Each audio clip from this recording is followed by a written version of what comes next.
Я не считаю, что это часть дома. Это с того счета. Этот вводной отвечает за все, что здесь. Погнали. УЗО. Ближайшее УЗО отвечает за свой ряд. УЗО, вот получается свой ряд. УЗО, свой ряд, УЗО, свой ряд. То же самое. Здесь у нас выключатель. Сейчас вот он включен. Ну, давайте. Все.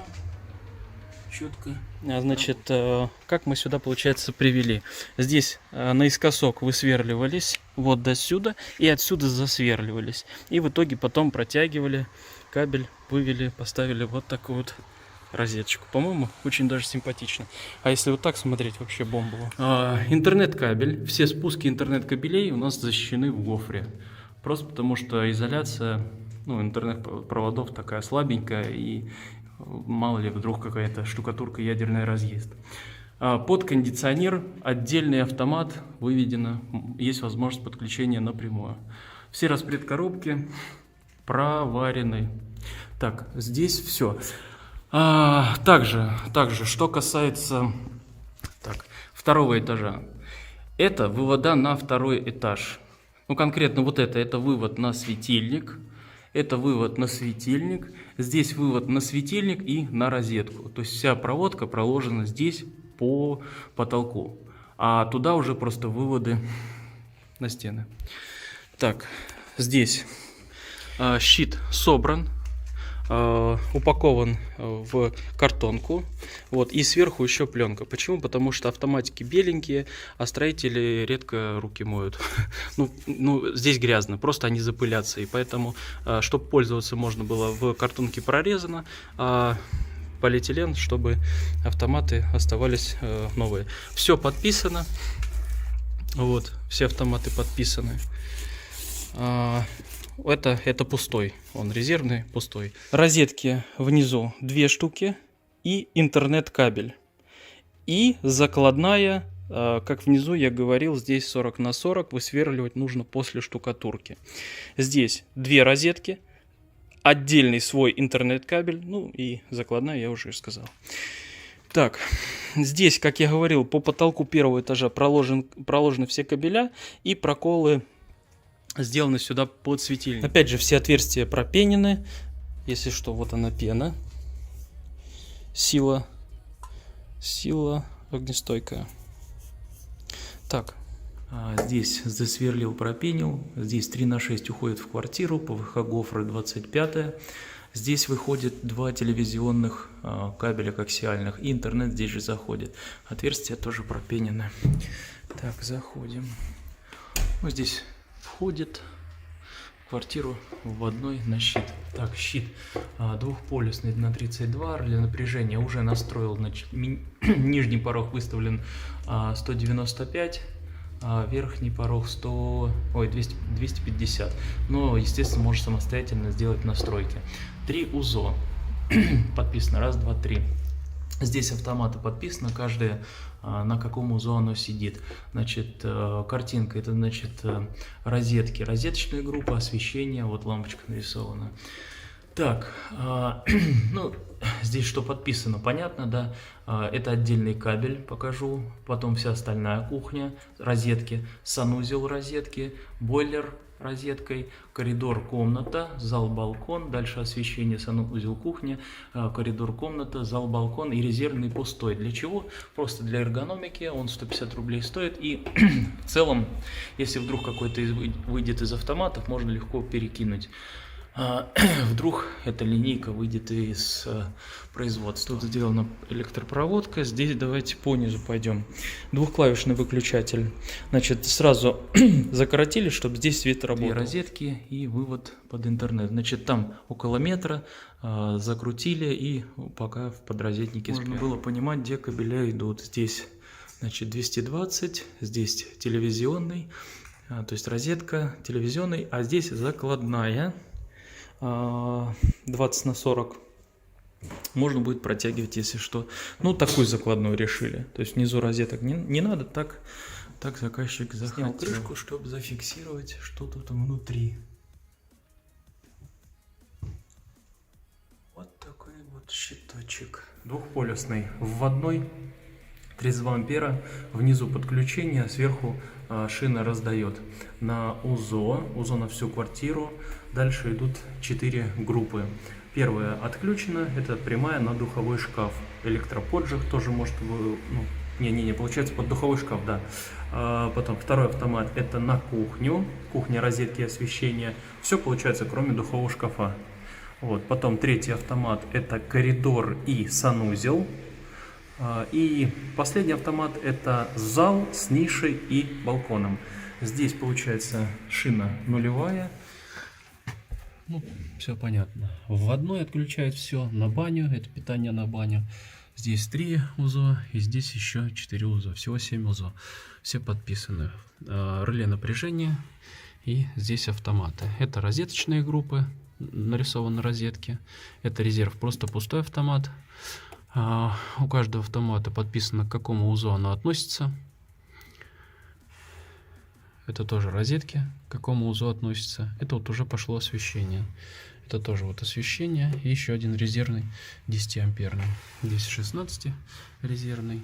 Все подписано, к какому УЗО. Здесь в каждом подрозетнике, ну не в каждом подрозетнике, в 99% выключателей есть также нулевая жила. Для чего это нужно? Это нужно для реализации смарт-освещения. Также можно будет использовать диммеры с выключателями, которые требуют нейтраль. Вот и все. Это важно. Вот это вот прям важный аспект. Так, теперь одна для оптоволокна, а второе питание на отдельном автомате вот этой камеры. Ну и камеру повесили. Камера получается, вот такой бокс, на нем закрепили. Это все на динрейках. Тоже захомутали сип-лентой. Розетка 1, розетка 2, интернет. И вот здесь высверливается после штукатурки 4-й подрозетник. Это закладная. Здесь закладная 4, точнее 40, 20 на 40 до сюда. Здесь то же самое высверливается. А здесь 3 розетки. Так, зал есть. Пойдем вот в эту спальню. Значит, распределительные коробки собраны на сварку. На сварку. Скрутка со сваркой. Скрутки по 5 сантиметров. Здесь выходит кабель, значит, пропенено в самой гофре внутри. И вокруг пропенено, то есть само отверстие обпенено, но уже там сверху, на чердаке. И здесь тоже уходит наверх. Так, что, наверное, по потолку теперь пройдемся. И в гофре для того, чтобы интернет-провода, ну, просто у них изоляция так себе, чтобы не пачкались сильно. И не повредилась. Так.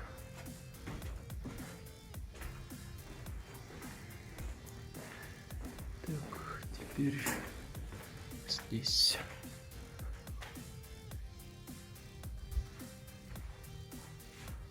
Так, ну по порядку. Здесь раз.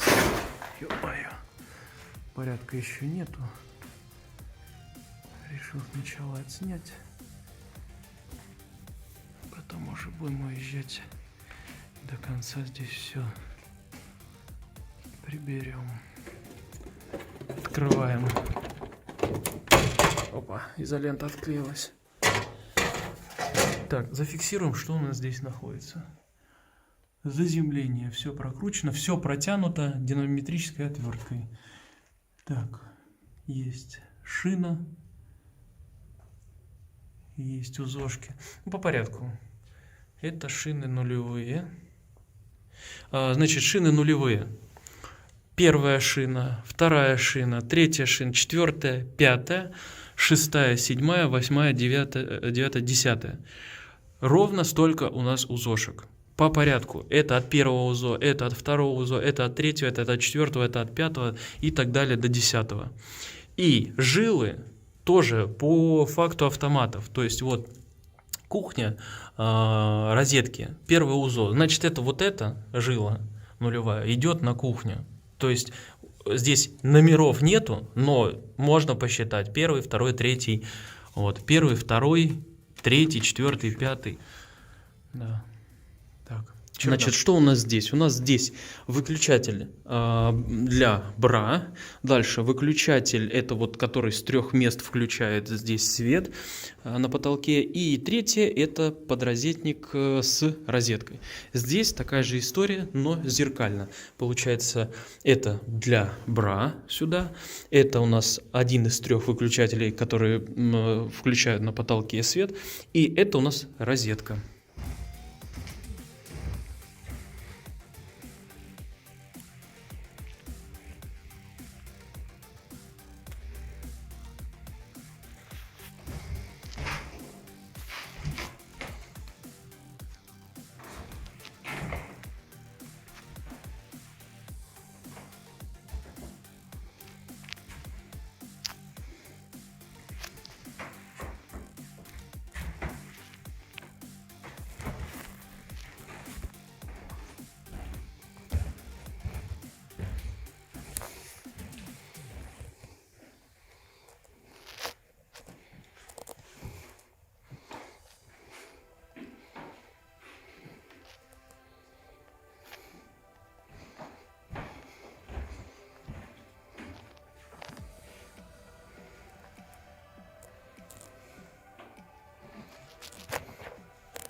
Щит на 18 модулей.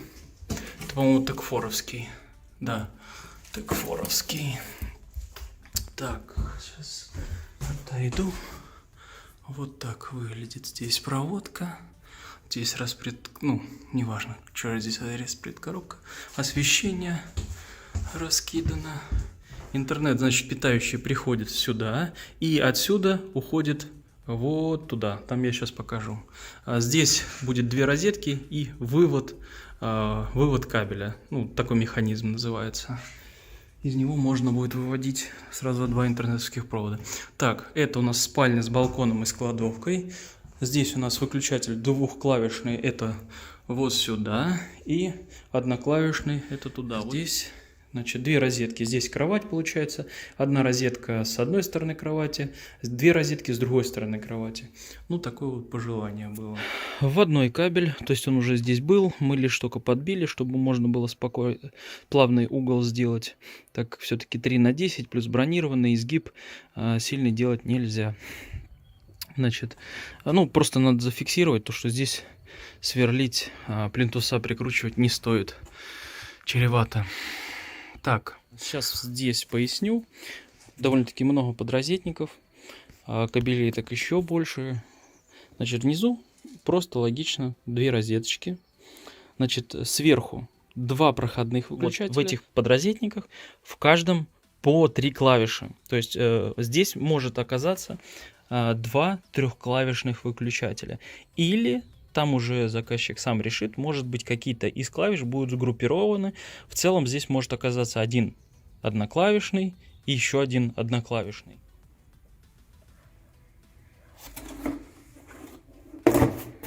Так, приходит сюда 6 квадрат. Значит, здесь шина единая, но внутри они разделены на 3. Первое УЗО, второе УЗО, третье УЗО. И поочередно жилы подключены в соответствии с автоматом. Значит, блок питания на 24 вольта. Хоть написано 100, его характеристики 92 ватта максимально. Значит, идет это на парилку и предбанник и душевую. То есть вот здесь вот получается либо 2-клавишный, одноклавишный, то есть либо вот это включается предбанник и душ, либо это 2 раздельные клавиши, можно это совместить. То есть это, если что, здесь в подрозетнике можно. Либо 2 одноклавишных будет, Вот это включается одной клавишей и парилка второй клавишей, ну точнее вторым выключателем.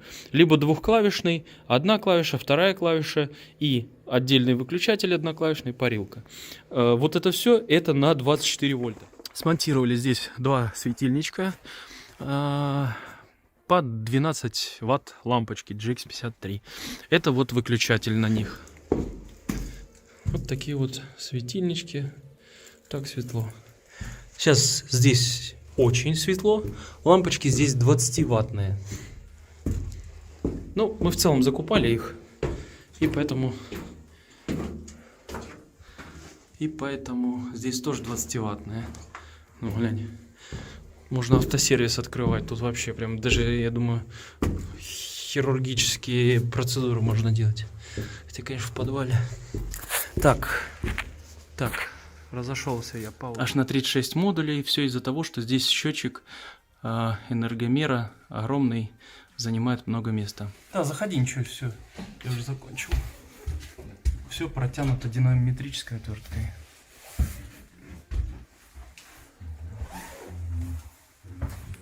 Итак, сниму сейчас, что мы сделали. Через пару часов закончим. Осталось там буквально пару проводов, пару кабелей подкрепить. Вот, потом времени не будет. Сейчас пока есть время. Ну вот этот домик готовый, черновая электропроводка.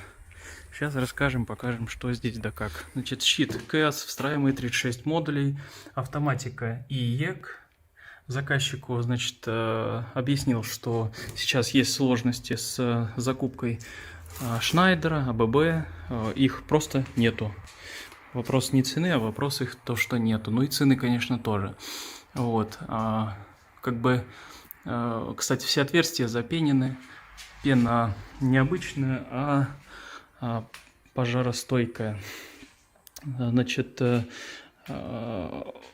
сейчас ИИК поставлен. Если к концу стройки, захочется все-таки поставить что-то хорошее, просто вынимается вся автоматика, то есть вся расключка остается на том же месте, просто меняются сами механизмы.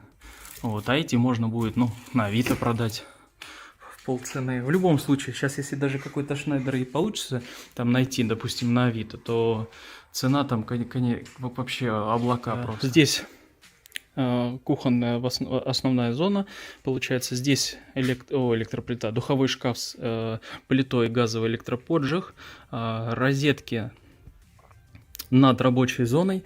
Особенность, они здесь довольно-таки высоко. То есть, грубо говоря, столешница будет вот так, а они по центру между столешницей и шкафами гарнитура. Ну, вот такое вот пожелание. Здесь, получается, две и здесь.